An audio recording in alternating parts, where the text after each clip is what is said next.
Assalamualaikum warahmatullahi wabarakatuh. Berjumpa lagi di channel kita, Edi Prayitno, Menahem Ali Official dan Graha Mu'alaf.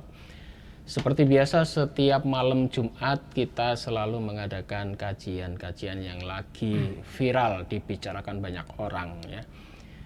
Dan seperti biasa, malam ini kita masih ditemani oleh Ustadz Menahem Ali. Assalamualaikum Ustadz. Waalaikumsalam warahmatullahi wabarakatuh. Mendekati tahun baru ini. Oh iya, tinggal beberapa hari ya. Natal dan tahun baru ya. Bagaimana kegiatan lebih padat ini ya? Ya, memang bulan Desember ini banyak kegiatan yang harus saya lakukan. Tapi sekaligus sekarang saya lagi merancang kitab tafsir. Tapi dalam bahasa Inggris. Ya, mau buat buku lagi? Ya, buku tafsir. Tapi kalau buku selain kitab tafsir sudah mulai akan dicetak di Jakarta. Yang judulnya apa kemarin? Yang judulnya itu Ismail dalam Alkitab dan Manuskrip Qumran. Bahasa Inggris itu ya? Nah, itu bahasa Indonesia. Ya. Tapi yang sedang saya rintis itu sekarang tafsir dalam bahasa Inggris, tapi hanya catatan kaki. Catatan kaki ini akan memperkaya dari berbagai aspek bahasa.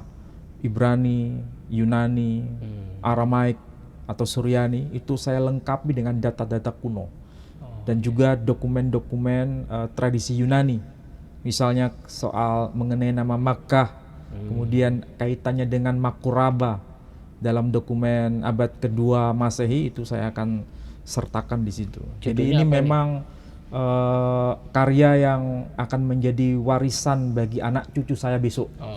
Kalau saya seandainya sudah meninggal dunia, saya masih bisa berbicara kepada anak cucu saya lewat buku itu. Jadi saya memang secara fisik sudah tiada, tapi nama saya dan saya sebagai pribadi masih hidup di tengah-tengah mereka. Saya masih ingat itu. Saya dulu waktu kuliah, kan kuliah saya dulu di jurnalistik. Itu dosen saya, itu waktu itu Bapak Dahlan Iskan. Oh ya. Nah, beliau masih saya ingat itu ucapannya. Kalau kamu ingin hidup abadi, nulislah sebuah buku. Betul. Ya. Baik, baiklah saudaraku. Sebelum kita membahas topik malam hari ini, topik kita adalah apakah benar yang dipertanyakan kemarin ya rame-rame si Elia Miron atau Mirror itu ya? Elia Miron ya. Nah, itu dia membahas apakah Yesus dan Isa itu adalah sama. Nah, ini nanti menarik, nanti akan dikaji oleh Ustadz Menahem Ali. Tapi sebelumnya saya ingin tunjukkan kepada pemirsa sekalian, ini adalah proyek pembangunan Masjid At-Tauhid di Jombang. Ini kita ke sana kemarin ya, tanggal 9. Dulu kita punya proyek yaitu ingin membuat tandon. Karena apa? Karena lokasi masjid ini di atas bukit. Kalau kita harus mengebor, mencari air itu susah.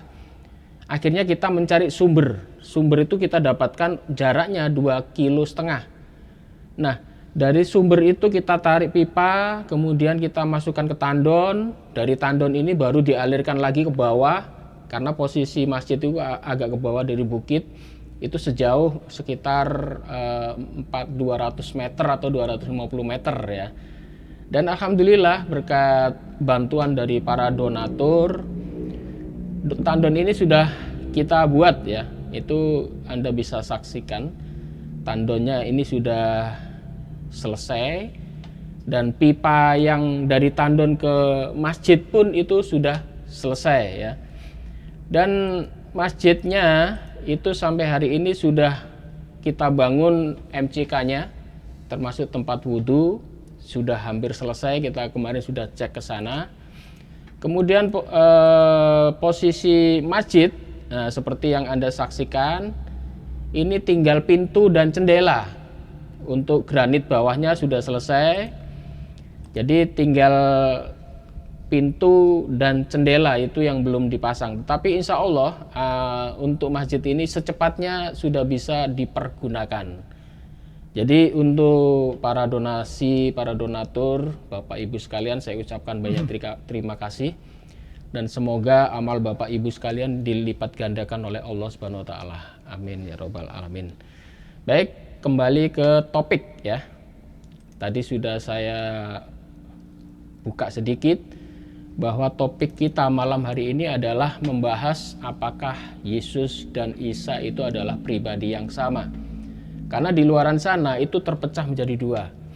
Ada yang mengatakan Yesus dan Isa itu sama, tetapi ada yang mengatakan Yesus dan Isa itu pribadi yang berbeda, ada dua orang. Dan pendapat ini itu ada. Bahkan si Elia ini yang mengaku pernah belajar teologi, bahkan kalau saya lihat autobiografinya di beberapa media, itu dia mempunyai gelar master teologi. Itu seorang master teologi pun dia mengatakan bahwa Yesus dan Isa itu adalah berbeda. Nah, ini menarik, kita akan bertanya kepada Ustadz Menachem Ali. Gimana soal ini, Ustadz? Ini bicara soal tokoh yang kontroversial yang lagi menghebohkan lagi dunia maya itu. Ya. Memang kalau kita mulai bicara mengenai topik yang sentral ini, ada satu kewajiban bagi kita untuk menjelaskan dari aspek agama dan non-agama. Keduanya itu harus berbarengan untuk dibahas. Secara konkret, kita akan mencoba membahas itu, apakah Isa Al-Masih atau Yesus Kristus itu tokoh yang sama atau berbeda. Pendekatannya dengan dua perspektif yang tentu saja harus dibawa ke meja akademik. Kalau bicara dari perspektif teologis, pasti berbeda Pak Edi, antara Islam dengan Kristen yang sekarang menjadi agama resmi di berbagai belahan dunia. Dan itu pun tidak tunggal sebetulnya pemahamannya. Jadi jangan kita memahami bahwa tradisi Kristiani itu menyatakan bahwa Kristus itu secara teologis itu seragam. Ini harus dijelaskan kepada publik. Misal ya, kita bisa ambil contoh antara kaum Kristen Saksi Yehova bila dibandingkan dengan kaum Kristen Protestan ketika membahas siapa itu Yesus Kristus secara teologis, apakah sama atau berbeda? Ternyata secara teologis berbeda.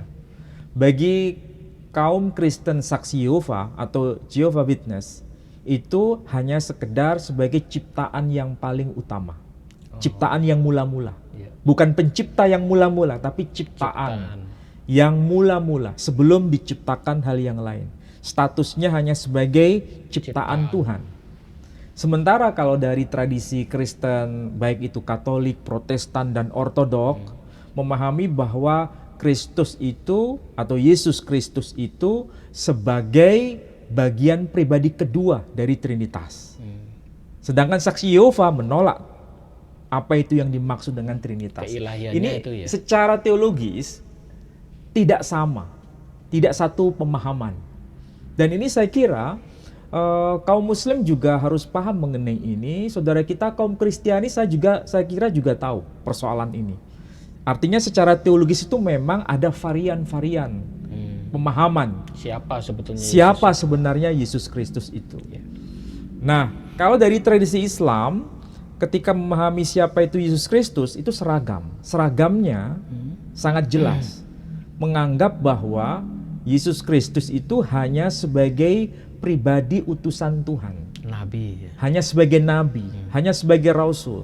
Dia bukan sebagai pribadi kedua dari Trinitas. Nampaknya pemahaman ini lebih dekat dengan kelompok Kristen Saksi Yehova. Pemahaman Islam ini. Karena sama-sama mengakui sebagai ciptaan Tuhan. Dan dia sebagai sosok yang diutus oleh Tuhan. Dan bukan bagian pribadi kedua dari Tuhan. Trinitas itu sendiri. Keilahian.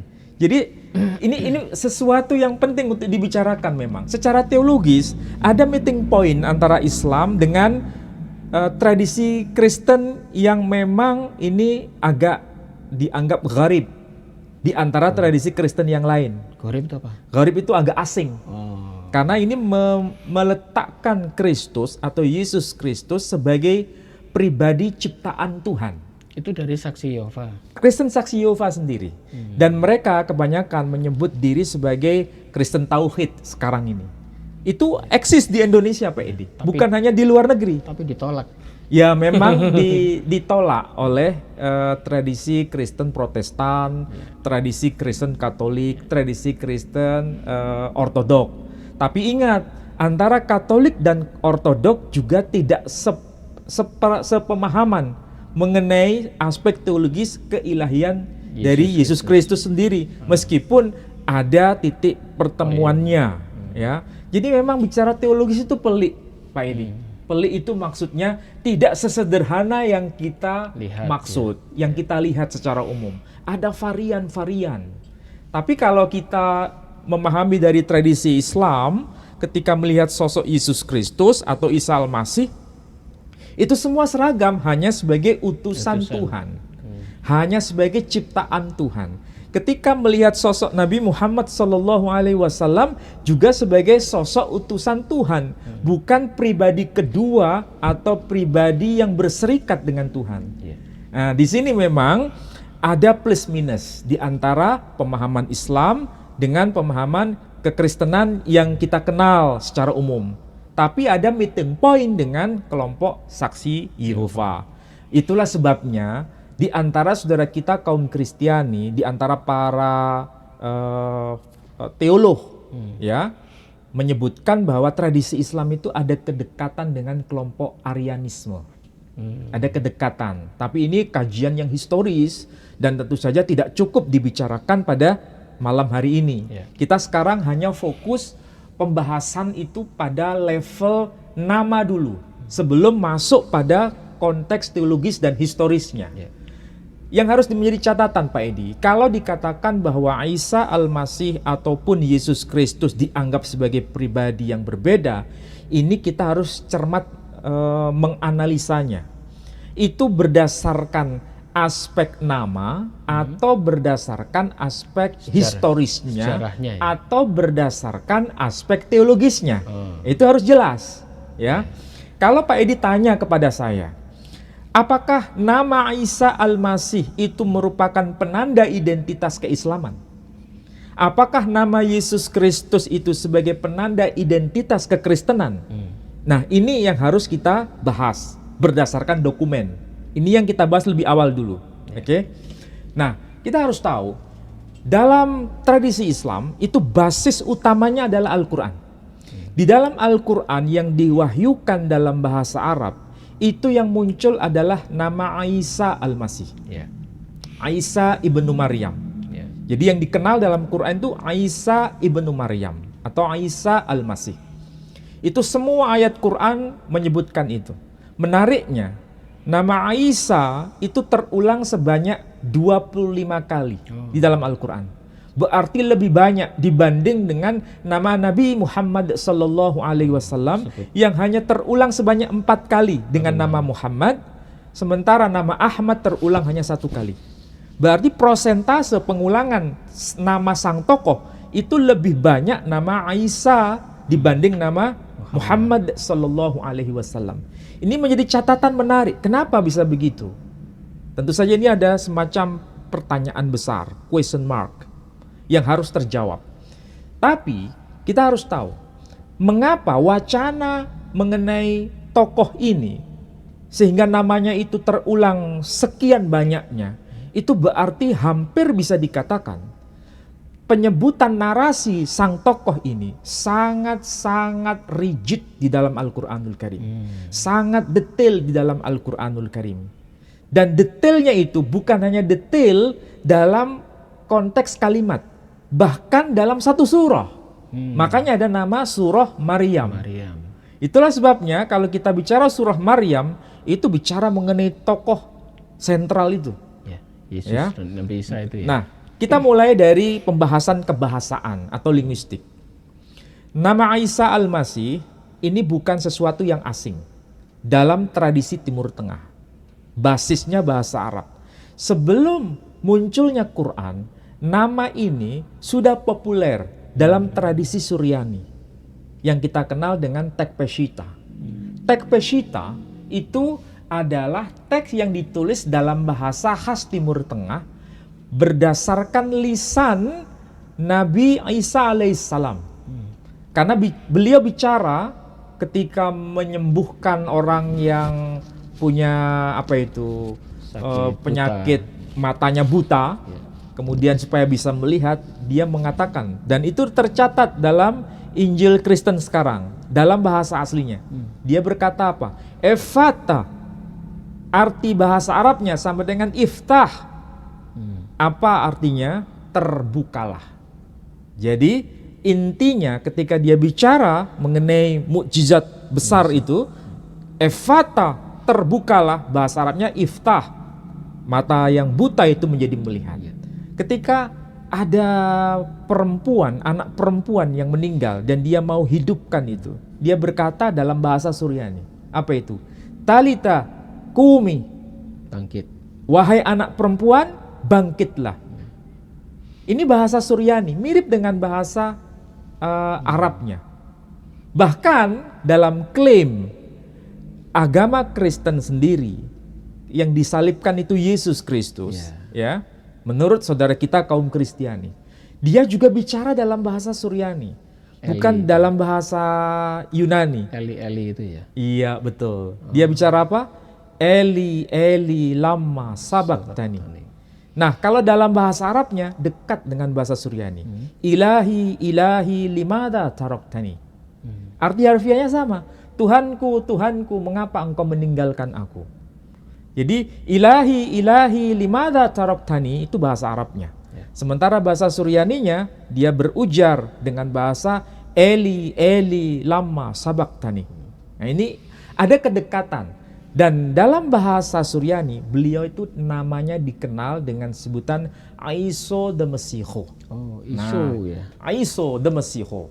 Nah, kita lihat Pak Edi, ini adalah kitab yang dikenal dengan sebutan teks Peshitta dalam bahasa Suryani. Al-Ahdul Jadid As-Suryani Peshitta Tarjamah Baina Sutur Suryani Arabi. Jadi ini kitab perjanjian baru versi teks Peshitta, ada terjemahan bahasa Arabnya, ada versi bahasa Suryaninya. Bahasa Suryani itu ditulis dari kanan ke kiri, sama seperti bahasa Arab dari kanan ke kiri. Dan tulisannya mirip Pak Edi. Tulisannya mirip, saya tunjukkan ya, supaya nanti lebih gampang. Nah, ini disebut misalnya Injil Mata. Ya, Injil Mata. Tulisan Suryani itu yang bagian atas Pak Edi. Nah, ini tulisan Suryani. Yang bawah ini bahasa Arabnya. Nah, ini terjemahan kata per kata. Ini kalau dibaca tertulis ketaba dilidute Aisod Mesiho bre David bre de Abraham. Saya ulangi lagi. Ketaba dilidute Aiso Mesiho bre de David bre de Abraham. Disebut kalau kita lihat di sini namanya adalah Aiso Mesiho. Bahasa Arabnya menjadi Isa Al-Masih. Ini cetakan ini ditulis tahun berapa ini Pak? Ini terbitan Lebanon. Nah, ini tertulis. Ini kalau kita lihat diterbitkan oleh Universitas Münster ya. Kalau dilihat di sini ya. Ini tertulis Le Nouveau Testament Syriaque, la Peshitta Intelligence Syriaque Arabe. Jadi ini bahasa Perancis Pak Edi. Nah, ini menjadi satu dokumen untuk membuktikan bahwa antara bahasa Arab dengan bahasa Suryani itu ada kedekatan, ada kemiripan. Makanya disebut ketaba, bahasa Arabnya kitab. Ketaba, bahasa Arabnya kitab. Dilidu teh, dari kata ini muncul yelet. Dalam bahasa Arab muncul yulat. Nah, mirip kan? Karena bahasa Suryani, bahasa Arab itu ada kemiripan. Satu rumpun ya. Satu rumpun bahasa. Jadi sekali lagi, teks Peshitta itu penting menjadi dasar untuk memahami apa betul nama Isa Al-Masih itu ada kaitan dengan istilah Suryani yang disebut Aiso Mesiho atau Aiso de Mesiho. Dan secara dialek tidak ada beda. Terus kemudian tiba-tiba berganti menjadi Yesus itu gimana sejarahnya itu ya? Karena itu muncul dalam versi bahasa Yunani. Sedangkan kita tahu beliau itu orang Yunani atau orang Timur Tengah? Iya, Timur Tengah. Orang Timur Tengah. Khasnya dari kalangan Yahudi, tapi beliau bertutur dalam bahasa Suryani. Jadi kalau beliau dikenal namanya dengan nama Aiso de Mesiho, sedangkan dalam bahasa Arab menjadi Isa Al-Masih, berarti ini merujuk pada tokoh yang sama. Dalam bahasa yang beda. Sebentar, Wali. Untuk bahasa Suryani dan Aramaik itu bedanya di mana ya, Wali? Begini. Kalau kita sebut bahasa Suryani, itu bahasa khas tradisi Kristen. Kalau kita sebut bahasa Aram atau Aramaik, itu bahasa khas tradisi Yahudi. Sebetulnya antara dua bahasa dengan istilah yang beda, itu ibaratnya seperti kita mengatakan bahasa Indonesia dengan bahasa Melayu. Itu. Jadi kalau ada orang bertutur dalam bahasa Indonesia, orang Malaysia paham. Atau orang Malaysia bertutur dalam bahasa Melayu, orang Indonesia juga paham. Meskipun tidak seluruhnya total ya. Ada bagian tertentu yang mungkin barangkali ada perbedaan. Tetapi secara mayoritas kosakata yang dipakai antara bahasa Aram dengan bahasa Suryani itu ada kedekatan. Dan kalau bahasa Aram itu ditulis dengan huruf Ibrani. Aram itu bahasa Ibrani. Ya, ditulis dengan huruf aksara Ibrani. Sedangkan kalau Suryani itu ditulis dengan huruf yang mirip bahasa Arab tadi itu.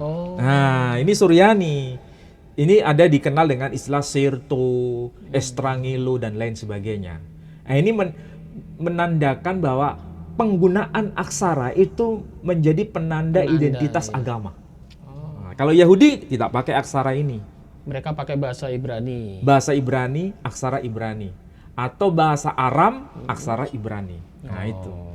Ini kalau lihat dari perspektif teks Peshitta. Ya, teks Peshitta.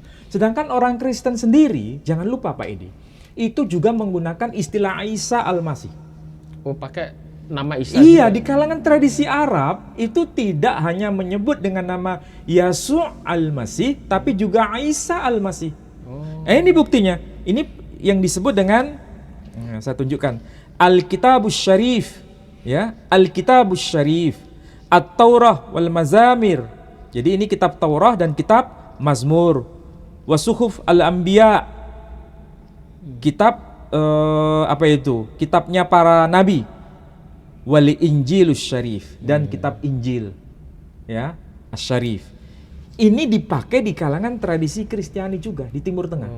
Apa yang muncul di kitab ini, ya? Nama Yesus atau nama Yesus atau nama Isa. Nah, ini saya tunjukkan ya. Di sini ternyata juga menggunakan istilah yang sangat dekat dengan istilah Quran. Nah, Injilus Syarif, ya. Kemudian di sini tertulis mata. Mata berarti Matius. Matius. Nah, bahasa Arabnya Matius. Bukan mata dalam arti mata kita ini, bukan. Orang Arab menyebut Injil mata. Injil Markus, Injil Luka, Injil Yuhanna. Nah, ini Injil mata, ya. Di sini disebutkan hada sijil nasabi Isa Al-Masih. Inilah daftar nasab dari Isa Al-Masih. Betul kan? Tertulis apa? Isa Al-Masih. Bukan Yesus Al-Masih. Tapi Isa Al-Masih. Artinya apa? Tradisi Kristen juga mengenal nama Isa Al-Masih. Jadi kalau misalnya Elia, Meron mengatakan Isa Al-Masih itu khas tradisi Islam. Ini kekeliruan yang sangat fatal. Karena Kristen sendiri juga menggunakan istilah Isa Al-Masih. Bahkan tradisi Islam sendiri kalau ada Al-Quran terjemahan bahasa Inggris, itu misalnya tertulis Jesus said. terjemahan Jesus itu diterima di kalangan Muslim sebagai nama versi Inggris dari nama Isa Al-Masih. Jadi kita sendiri umat Islam itu tidak keberatan, Pak Edi. Kalau dalam bahasa Arabnya disebut Isa Al-Masih, dalam bahasa Inggris disebut Jesus Christ, itu juga nggak masalah. Atau Jesus the Messiah, juga tidak ada masalah. Tradisi Kristen juga menyebut Isa Al-Masih. Dalam bahasa Suryani tadi menyebutnya apa? Isa the Masiho. Ya kan? Jadi kalaupun mereka tidak berterima ya, misalnya ada yang berkata, yang Kristiani misalnya, mengatakan, ya ini kan terjemahan menyebut Isa Al-Masih karena mengikuti tradisi Islam. Misalnya begitu. Kira-kira jawabannya apa, Pak Edi? Ya memang terjemahan. Terjemahan, iya. Tapi kan Peshitta dipakai dalam tradisi Kristiani. Sebelum Islam Sebelum Islam ada, tradisi Kristiani yang menggunakan teks Peshitta itu sudah ada abad ke-5 Masehi. Dan menyebutnya nama Isa the Masiho. Nah, itu. Kemudian ada pendapat lagi, Pak Ali. Mungkin ucapan Yesus itu karena waktu itu kan di Yerusalem kan dijajah oleh Roma ya. Mereka selalu klaim bahwa bahasa yang mereka gunakan itu adalah bahasa Yunani. Akhirnya pergeseran nama dari Isa menjadi Yesus. Kita ketahui nama-nama Yunani itu kan kebanyakan akhiran us itu ya. Apa seperti itu ya? Ya, memang di antara tradisi Kristiani itu ada dua pandangan ekstrim. Yang kelompok Katolik, Kristen Katolik, dan mayoritas Ortodok mengatakan bahwa Perjanjian Baru, kitab-kitab Perjanjian Baru itu aslinya ditulis dalam bahasa Yunani, kemudian diterjemahkan ke dalam bahasa Suryani, atau diterjemahkan ke dalam bahasa Amharik atau bahasa Koptik. Jadi yang asli yang mana? Bahasa Yunani. Nah, menurut Katolik atau Ortodok Yunani. Tapi bagi penganut Ortodok Assyria yang dikenal dengan sebutan Kristen Nestorian, mereka mengklaim sebaliknya. Yang asli itu bukan bahasa Yunani, tapi bahasa Suryani. Mana lebih dulu akhirnya nanti tanya. Sehingga di antara dua kubu yang saling berseteru ini sampai sekarang tidak bisa duduk bersama. Karena yang satu mengklaim yang asli Yunani, yang satu mengklaim yang asli adalah Suryani. Itu kan sebetulnya bisa dilacak dari lebih dulu mana gitu. Atau manuskripnya masih ada itu? Ya, memang di antara kedua kelompok ini tidak bisa dipertemukan karena sama-sama mengklaim yang lebih asli. Itu bukan saya yang mengatakan, Pak Edi. Ini adalah perdebatan di kampus. Di kampus teologis. Baik versi Kristen Nestorian maupun versi Kristen yang lain. Perdebatan ini tidak selesai sehingga kesepakatan di antara dua kubu yang saling berseteru, memang mereka sepakat Yesus bicara dalam bahasa Suryani. Sepakat itu, bukan dalam bahasa Yunani. Beliau bicara dalam bahasa Suryani. Talita kumi. Kemudian Efata, Eli Eli lama sabaktani. Itu kan bukan bahasa Yunani. Itu bahasa Suryani. Tapi ketika teks ini ditulis pertama kali, itu dalam bahasa apa? Itu yang diperdebatkan. Belum ketemu sama sekali. Belum ketemu. Nah, kita yang Muslim kalau ditanya, wahyu Tuhan diturunkan dalam bahasa apa? Al-Quran itu Arab. Bahasa Arab. Ketika ditulis pertama kali dalam bahasa apa? Arab juga. Semua sepakat. Kalau tradisi Kristiani tidak sepakat, Pak Edi. Masih ada perdebatan. Ada perdebatan. Ini harus diakui memang begitulah. Ini kajian akademik. Semua bisa membuka data itu. Artinya apa? Dari sisi nama memang nanti muncul dua. Yang satu menyebut Yesus Kristus dalam bahasa Indonesia ya, dan itu dari bahasa Belanda Yesus Kristus. Dalam bahasa Inggris disebut Jesus Christ. Dalam bahasa Yunani Isu Kristo. Yesus Kristo. Jadi menyebutnya Yesus Kristo, Yesus Kristo. Ya. Tapi bahasa aslinya kalau kita merunut seorang ibu ngasih nama anak itu kan nggak 2 atau 3, pasti 1. Nah, nama asli Yesus itu siapa aslinya? Nah, makanya itu Pak Edi. Kita harus melacak beliau itu orang mana dulu. Apakah beliau orang Yunani, penutur bahasa Yunani, atau beliau itu orang Yahudi penutur bahasa Yunani, atau dia itu orang Yahudi penutur bahasa Suryani? Nah, itu kan menarik untuk dibicarakan dari bahasa ibunya itu ya. Sisi bahasa ya, sisi bahasa. Iya, iya. Nah, ini saya berikan contoh lain Pak Edi. Tadi dalam bahasa Suryani disebut Aiso the Mesiho.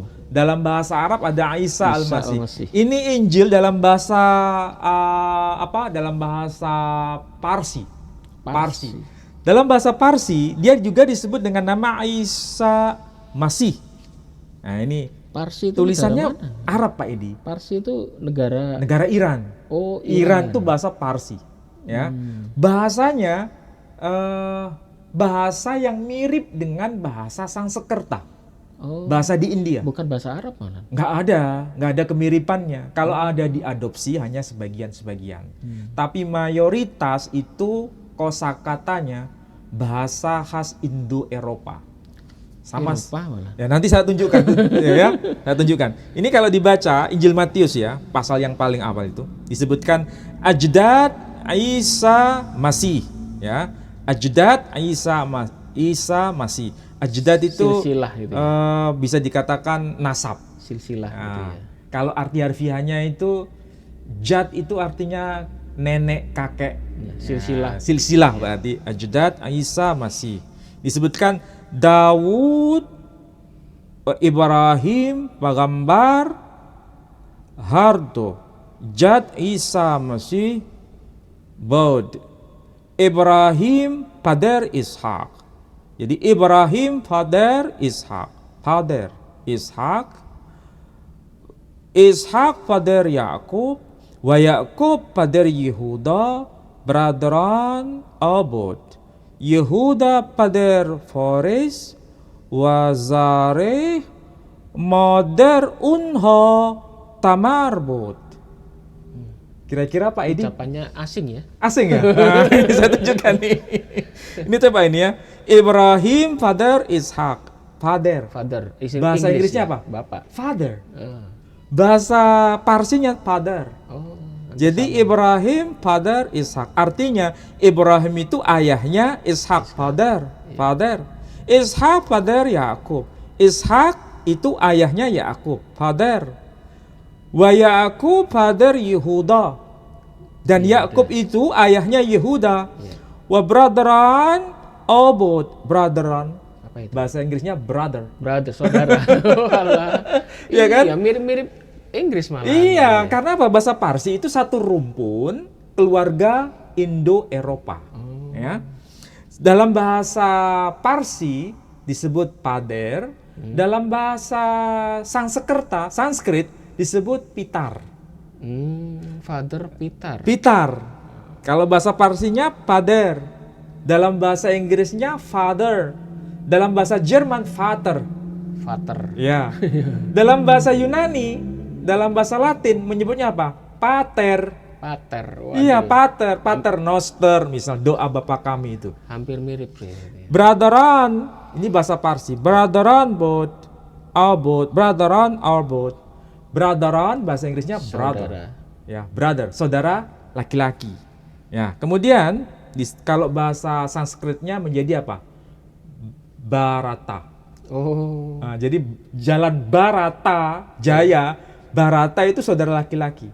Makanya ada perang Barata Yuda, perang saudara. Itu bahasa Pali. Parsi. Kalau bahasa Sanskrit. Nah, kalau Parsinya brother'an. Yehuda Pader Fares. Jadi Yehuda itu ayahnya dari Fares, Wazare Modar Unha Tamarbot. Modar bahasanya mother. Ibu dari seorang yang bernama Tamar. Ya, jadi siapa itu? Tokoh yang bernama Yehuda itu dengan perempuan yang bernama Tamar punya anak namanya Fares dan Zareh. Ya kan? Nah, ini bukti bahwa meskipun ini adalah terjemahan dalam bahasa Parsi hanya mengenal nama tokoh yang disebut Isa Masih. Jelas kan? Bukan Yesus. Ya. Bukan Yesus. Mau contoh lagi? Ini ada Alkitab. Bahasa Bahasa apa ini? Madura. Bahasa Madura. Alkitab dalam bahasa Madura. Nah, ini coba lihat. Nah, ini bisa dilihat ya. Alkitab dalam bahasa Madura. Lembaga Alkitab Indonesia Jakarta tahun 1994. Apakah Alkitab ini yang dipakai di kalangan saudara kita kaum Kristiani juga pakai istilah Isa atau pakai istilah Yesus? Nah, cek di sini nanti. Ternyata di sini lihat. Matius pasal 1 ya. Tertulis apa dalam bahasa Madura ini? Daftara pangotawana Isa Almasih. Oh, tulis Isa Almasih. Daftara pangatawana. Ini artinya daftar silsilah atau nenek moyang Isa Almasih. Muncul nama Isa Almasih kan? Ini terbitan mana? Lembaga Alkitab Indonesia. Bukan terbitan Departemen Agama Islam loh Pak Edi. Betul kan? Kemudian di sini tertulis apa? Area daftar pangatawana Isa Almasih toronanna Daud, toronanna Ibrahim. Inilah daftar nenek moyang Isa Almasih, toronanna Daud, keturunan Daud, toronanna Ibrahim, keturunan Ibrahim. Di sini muncul nama Ibrahim, muncul nama Daud, muncul nama Isa Almasih. Ini kan istilah yang sangat akrab dalam kitab Al-Quran, iya kan? Tapi tetap saja nggak ada bedanya antara Yesus Kristus dengan Isa Almasih. Kalau kita lihat yang versi bahasa Indonesia, coba perhatikan nih Pak Edi. Ini yang perjanjian baru versi bahasa Indonesia. Nah ini tulisan saya tahun berapa Pak Edi? Udah lama ini. Dulu masih Kristen ini. Coba lihat nih. Inilah silsilah Yesus Kristus, anak Daud, anak Abraham. Jadi mau disebut Yesus Kristus, Isa Almasih, atau Iso de Mesiho, itu tokohnya satu. Iya. Tidak beda. Jadi kalau tiba-tiba muncul seseorang yang mengatakan Yesus dan Isa itu berbeda hanya karena dilihat tempat lahirnya. Oh, ada. Iya, ada yang berkata begini, kalau Isa Almasih itu lahirnya di bawah pohon korma. Iya. Kalau Yesus Kristus itu lahirnya di kandang domba. Kira-kira kalau ini ditanyakan kepada kita, apa jawabannya? Gimana itu? Nah, sederhana Pak Edi. Gimana? Sangat-sangat sederhana. Memang dari sisi nama, mau itu disebut Isa Almasih, mau disebut Yesus Kristus, mau disebut Iso de Mesiho, itu pribadinya satu. Ya. Orangnya satu. Tokohnya satu. Tapi narasi detailnya itu ada varian. Dan itu wajar Pak Edi. Wajar. Iya. Kewajaran itu bukan hanya sesuatu yang ada antara Kristen dan Islam. Tapi antara Injil Matius, Injil Markus, Injil Lukas, Injil Yohanes ada perspektif yang berbeda. Versi beda-beda. Ya. Cuma di sini nanti memang lebih mencolok perbedaannya antara versi Kristen dengan versi Islam. Kalau versi Islam, Isa Almasih atau Yesus Kristus lahir di bawah pohon korma. Sedangkan versi Kristen itu lahir di kandang domba. Apakah betul di kandang domba masih menjadi perdebatan. Ayatnya enggak. Karena antara versi Matius dan versi Lukas berbeda. Secara detail ya, secara detail. Tidak disebutkan secara detail itu. Makanya ini penting. Kalau kita lihat dalam versi bahasan dari tradisi ulama Islam Pak Edi. Ini saya pakai ini ya. Kitab tafsir yang ditulis oleh gurunya seorang tokoh besar yang namanya Muhammad Al-Fatih. Pak Edi tahu siapa yang menaklukkan kota Konstantinopel? Siapa? Muhammad Al-Fatih. Iya. Ya kan? Siapa gurunya? Gurunya itu yang menulis kitab ini. Namanya adalah Al-Imam Shihabuddin Ahmad bin Ismail Al-Qurani. Namanya ya. Kitab tafsirnya Ghayatul Amani fi Tafsiril Kalamir Rabbani. Ini kitab tafsirnya. Ini jilid yang keberapa ini ya? Jilid yang keempat. Berarti ini bukan karya sederhana. Ya, ini karya yang cukup lumayan untuk menjadi perhatian kita, karena dari buku ini kita mengenal betapa besar keilmuan dari sang tokoh yang kemudian punya murid namanya Muhammad Al-Fatih yang menaklukkan Konstantinopel. Ya. Nah, tolong Pak Edi bisa lihat yang Quran ya, Quran terjemahan. Quran terjemahan Surah Maryam, surah yang ke-19, ayat yang ke-16 Pak Edi.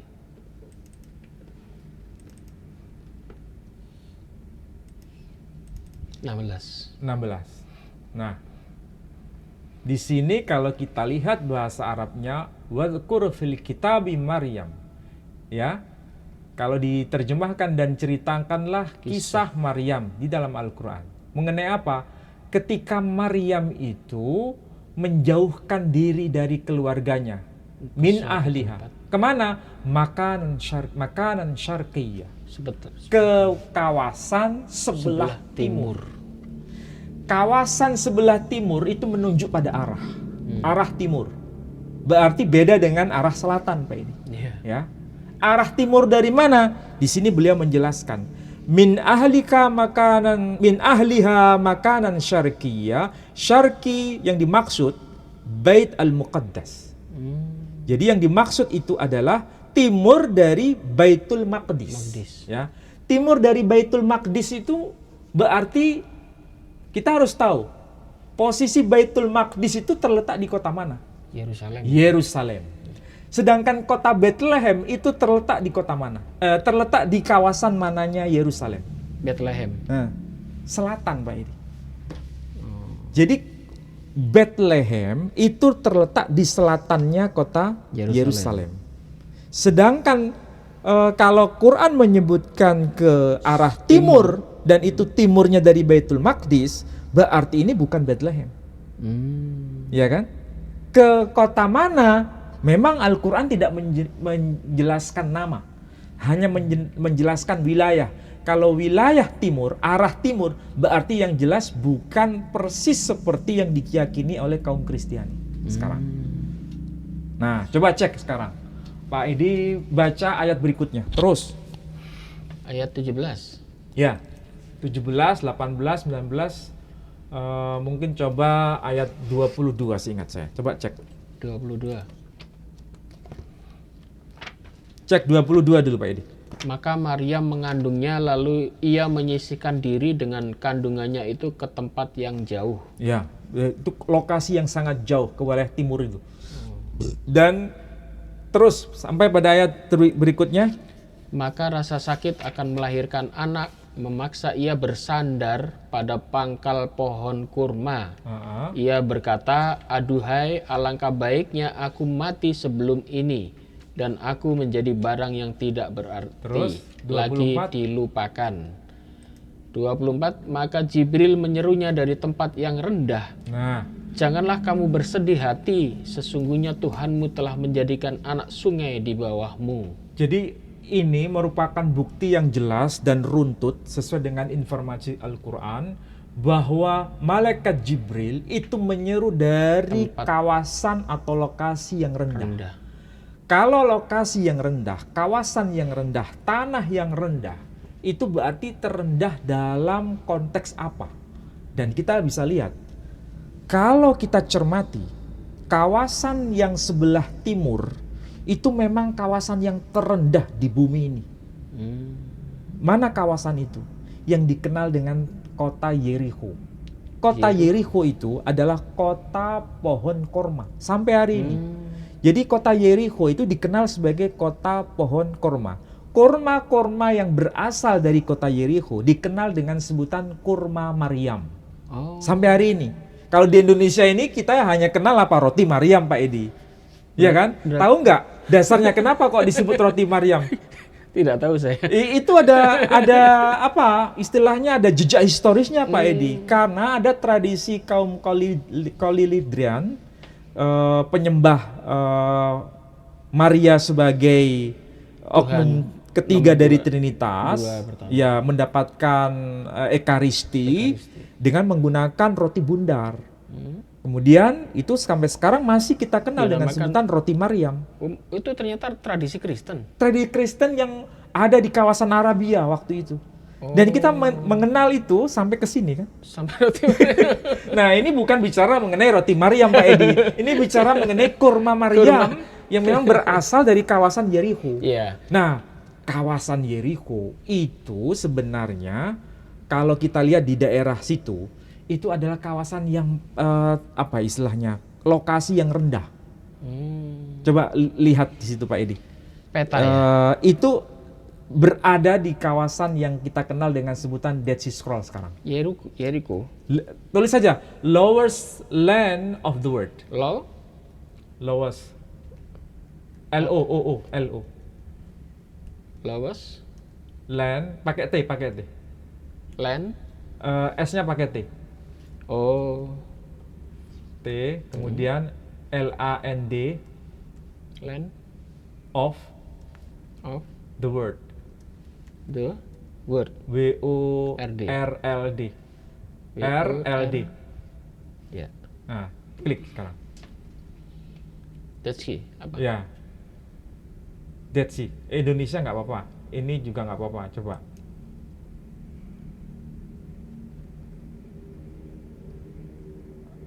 Nah, kalau ya bukan ini Pak Edi. Ini paling atas. Bawah.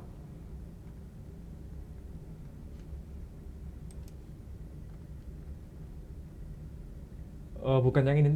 Tadi ada coba sebelum klik yang tadi. Nah, ini. Dead Sea Scroll. Ini. Dead Sea. Nggak bisa ini. Ini kita bisa tahu berdasarkan ini terletak di kawasan yang dekat dengan kawasan Yeriko. Jadi ini adalah titik terendah, kawasan yang paling rendah di permukaan bumi. Makanya kalau Al-Quran berkata bahwa malaikat Jibril menyeru dari kawasan yang terendah itu, berarti lokasinya di mana? Di kawasan yang disebut kawasan Yeriko itu, dan di sanalah kemudian nanti Nabi Isa sendiri atau Yesus itu, menurut para ahli dikenal sebagai orang-orang Eseni. Oh, yes. Ada kaitan ke sana sebetulnya. Berarti ini menjawab keraguan, soalnya mereka-mereka yang memperdebatkan Yesus lahir di kandang domba dan Islam mengatakan Yesus lahir di bawah pohon kurma, mereka mengatakan Yerusalem itu tidak ada pohon kurma. Loh, kalau Yerusalem tidak ada pohon korma, sampai hari ini pohon korma ada di Yerusalem. Iya kan? Tapi masalahnya, apakah yang dimaksud Quran itu adalah kota Bethlehemnya? Bethlehem itu kota yang sangat, tanah yang sangat tinggi Pak Edi. Bethlehem itu. Sementara kalau Quran mengatakan itu di kawasan yang paling rendah. Berarti kan berbeda. Berbeda itu harus diterima Pak Edi. Tapi mana nanti yang bisa membuktikan secara tepat, itu yang akan bisa menjawab keraguan-keraguan itu. Tapi yang jelas yang dikatakan Quran itu sangat detail sebenarnya. Pertama menyebut itu kawasan timur, dan itu disebut sebagai kota yang di tempat yang sangat rendah. Yeriko tadi. Kawasan Yeriko. Dan itu ada the Dead Sea Scroll di situ. Dan di sana juga merupakan kawasan yang memang menjadi penghasil kurma terbesar di kawasan Palestina sampai hari ini. Yeriko itu kawasan masih masuk kawasan Palestina ya? Oh iya, tapi sebelah timurnya kota Yerusalem. Berarti masuk wilayahnya Israel sekarang. Ya masih. Karena di situ ada Dead Sea Scroll juga. Berarti kalau mereka mengatakan Israel tidak ada pohon kurma ya berarti mereka kurang piknik gitu. Ya memang mengatakan kalau di Yerusalem nggak ada pohon korma ya lucu juga. Sampai hari ini di Bethlehem tuh ada pohon korma. Iya, bahkan kemarin ada gerakan blokade kurma Israel kapan hari itu juga ya. Dan korma terbaik itu dari Yeriko Pak Edi. Dari Yeriko. Dan itu terletak di kawasan timurnya Yerusalem. Itu kota yang sangat kaya dengan pohon kurma. Mulai dulu sampai sekarang. Makanya disebut kurmanya Maryam. Disebut kurma Maryam. Iya, kurma Maryam. Besar-besar kurmanya. Berarti Al-Quran itu dengan detailnya mengatakan mereka pergi ke timur. Pergi ke timur, kemudian malaikat Jibril menyeru beliau dari kawasan yang rendah. Kemudian di situ ada mata air. Betul. Kalau mata airnya itu ada di anak-anak sungai, ya berarti itu kondisi musim panas atau musim dingin. Itu pasti musim panas. Karena kurma itu hanya tumbuh pada saat bulan Agustus dan September. Berarti bukan Desember. Ya, yang jelas bukan. Karena pohon kurma itu pasti tumbuhnya, buahnya itu di bulan Agustus atau September. Nggak mungkin di bulan selain itu. Sampai hari ini itu setahun sekali. Dan di situ ada mata air. Mata airnya itu anak-anak sungai. Sampai sekarang masih ada itu. Iya, sampai sekarang masih ada. Iya. Kalau mata air kalau mata air yang besar, kalau musim hujan airnya penuh nggak? Penuh lah. Penuh. Kalau musim panas bagaimana? Kalau mata air nggak bisa habis.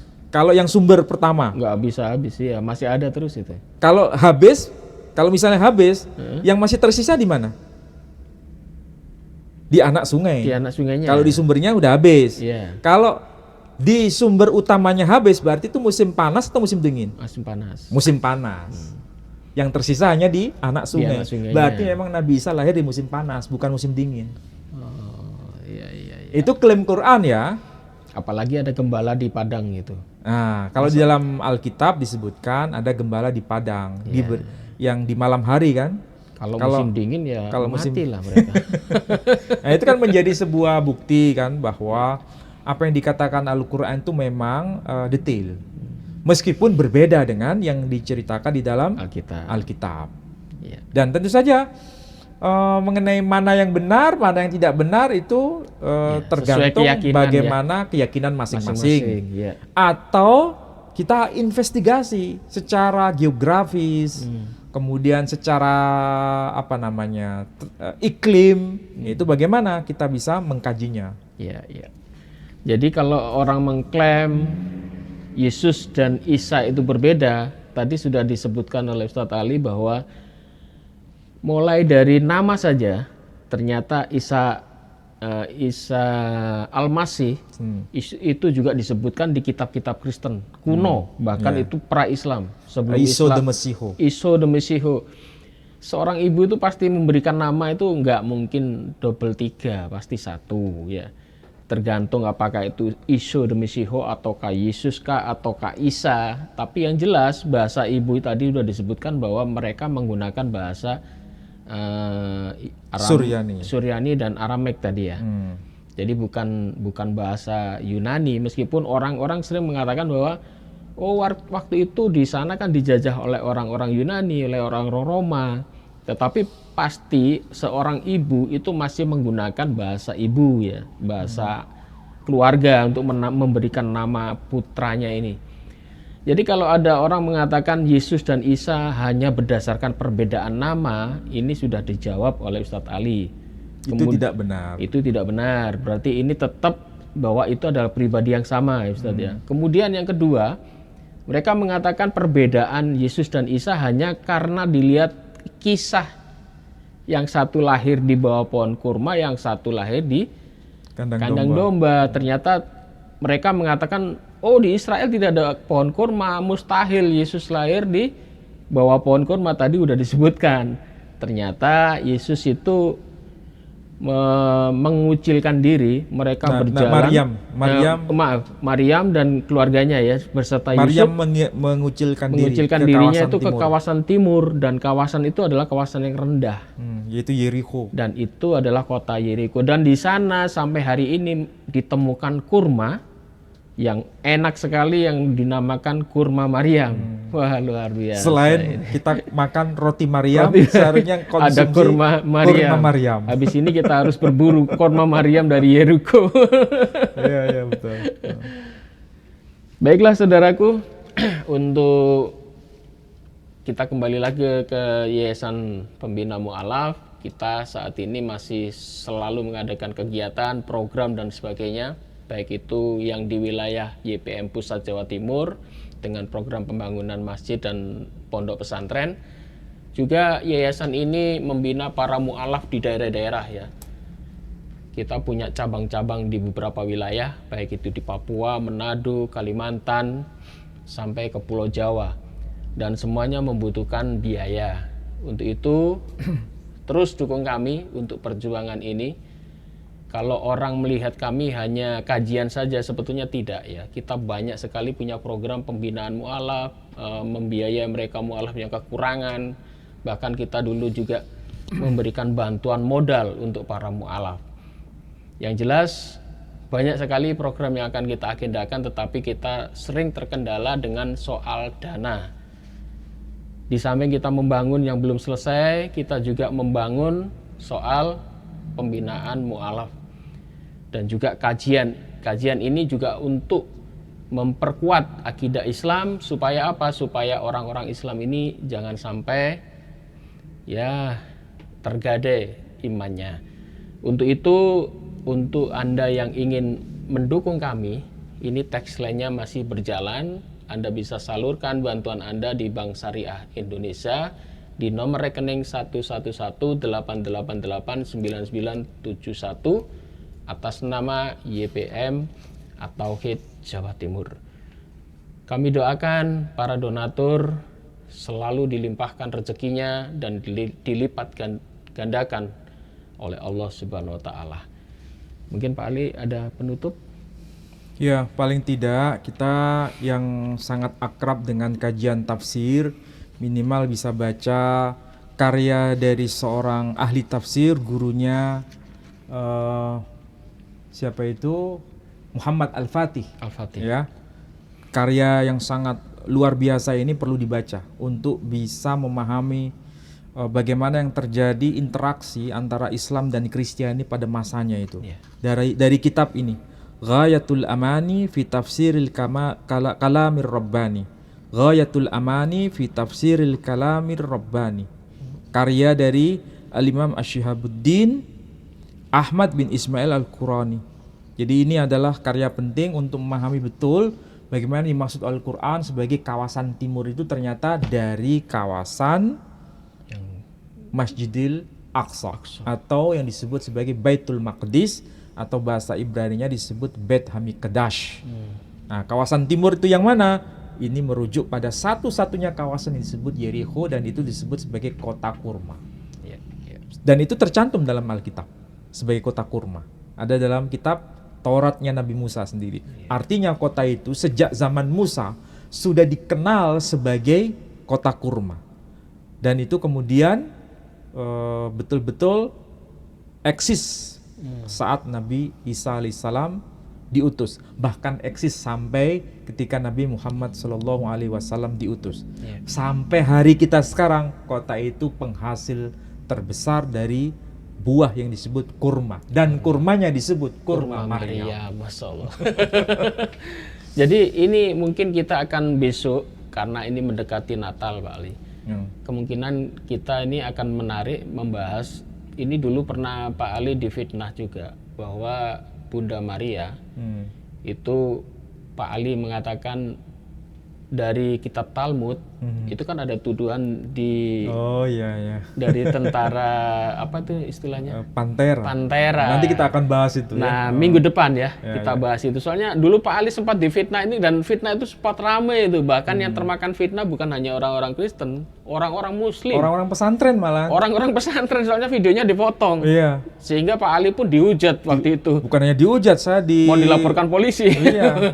Jadi orang-orang pesantren, saudara-saudara kita dari pesantren salah paham mengenai apa yang saya ucapkan waktu padahal itu saya hanya mengutip apa yang termaktub dalam kitab Talmud. Dan konyolnya itu dipotong, Mbak. Iya, yang betul. Motong itu adalah ya sekarang di penjara ya. Udah keluar dia. Udah keluar. Itu Yusuf Manubulu. Iya. Pendeta Yusuf Manubulu. Jadi besok kita akan membahas soal itu ya, biar tercerahkan supaya fitnah itu bisa Anda lihat sendiri nanti ceritanya secara full ya, jangan dipotong. Jadi biar lengkap ceritanya. Siapa itu Pantera dan siapa itu Yesus dan siapa itu Bunda Maria, besok minggu depan kita akan membahas soal itu, Ustaz. Ya, kita sekarang hanya fokus pada nama. Nama dulu dan tempat. Soalnya kemarin ramai soal itu. Baik, demikian saudaraku kajian malam hari ini, semoga Anda bisa tercerahkan dan kami mohon maaf jika ada salah kata. Wabillahi taufik wal hidayah. Wassalamualaikum warahmatullahi wabarakatuh. Waalaikumsalam.